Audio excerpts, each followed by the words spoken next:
Hi everyone. আজ একটু বোনের সাথে বেরিয়েছিলাম সন্ধ্যাবেলার দিকে। আমায় অনেক দিন ধরেই বোন এই রেস্টুরেন্টের কথা বলছিল, কিন্তু সময় সুযোগ হিসেবে যাওয়া হয়ে ওঠেনি। তাই আজকে ভাবলাম ঘুরে যাই একবার। তবে জানতে পারি ওখান থেকে হাঁটা দূরত্বে নাকি আর একটা রেস্টুরেন্ট খুলেছে, সেটা নাকি আবার পিওর ভেজ।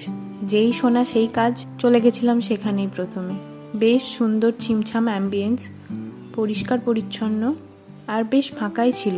প্রথমে একটা কোক অর্ডার করি, তারপর আমরা জানতে পারি ওনাদের আউটলেটটা যেহেতু নতুন খুলেছে তাই সব রকমের আইটেম অ্যাভেলেবেল নয়। তাই আমরা একটা স্ন্যাক্স আইটেম অর্ডার করেছিলাম আর সেটা খেয়ে ওখান থেকে চলে আসি।